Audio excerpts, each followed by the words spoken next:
Today we're going to talk about diffusion and osmosis. I want you to remember that the O in osmosis should be reminding you of H2O because osmosis is the movement of water. Diffusion is the movement of other things, little tiny things, molecules, particles that could be in water, they could be in air, but anytime you have a bunch of small particles, small molecules that have the same charge, that are similar type, they tend to repel each other. All the molecules want to spread out, want to get some elbow room, want to be farther apart from one another. Molecules, particles, ions, they try to spread out and get space. Water tries to go into concentrated areas and dilute them. What I always say is water wants to dilute stuff. Water wants to dilute things. The two goals are the same. They're both trying to get the molecules spread out as far as possible. Now, in this lab, for osmosis, you're going to be taking baggies of sugar water. You weigh the baggies before you soak them in water, and you put those baggies of sugar water into beakers of water. And you watch how quickly the water moves into the baggies made out of dialysis tubing. Now you probably guessed, the bags have holes in them, tiny, tiny, tiny holes, big enough for water molecules to go through, but not big enough for the sugar molecules to go through. The sugar is trapped inside the bag, but the water can move in slowly. You'll then take the baggies after they've sat for a half hour, you'll dry them and weigh them. And you see the difference in weight, the change that has occurred because of osmosis, because of water trying to flow into the bag, trying to dilute the sugar. And as you probably guessed, the more concentrated the sugar solution, the more water will flow into the bag trying to dilute it. So that'll be your osmosis. Then you're going to look at 3 solid dyes in a solid. And in this case, you're going to look at how these dyes move in agar, which is highly refined seaweed jello. This is good because it demonstrates that the bigger the molecule, the slower it's going to move. The way I always tell people is think of 2 cars.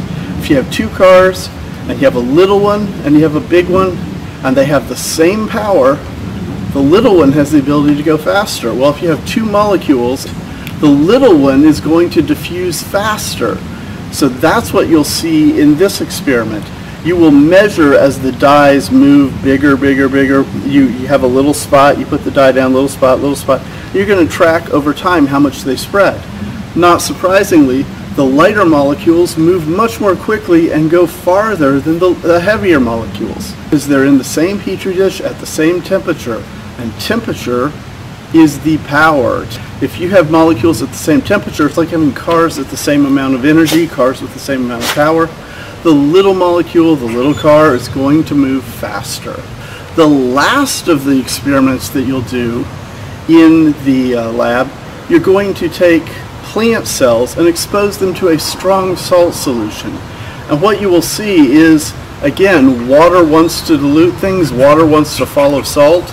If you surround a plant cell with really concentrated salt water, the water inside the cell will flow out of the cell, trying to dilute the concentrated salt solution around it, and then the cell will shrivel because it's losing water.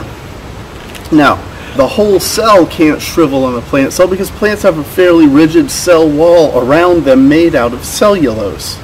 So what you'll see is the cellulose wall stays and stuff inside shrivels. An animal cell can shrivel. If you put a plant cell in pure water, perfectly clear water, nothing else in it, the water will rush into the cell because water wants to dilute things.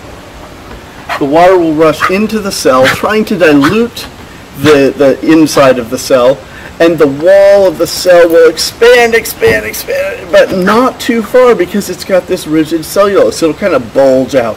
If you put an animal cell into pure water, it'll expand, expand, expand, and then it'll pop because animal cells don't have a wall around them to prevent them from overfilling, overexpanding. When you take a cell and you overexpand until it pops, anytime you break a cell, we say you are lysing it. So breaking a cell is lysing it. And in fact, we have a special name. Plasmolysis is lysing the plasma membrane, the outer membrane on the cell. The opposite would be crenation, causing the cell to shrivel because the water is flowing out of it. Either one of them is bad for a cell and can kill a cell, but obviously if you have a cell wall, something like a plant with a wall out of cellulose, or fungi with a wall out of chitin, or bacteria with a wall out of peptidoglycans, that wall can prevent you from overfilling and popping. Of course, we have antibiotics that will weaken that peptidoglycans wall in a bacteria and cause it to explode, cause it to overfill and pop.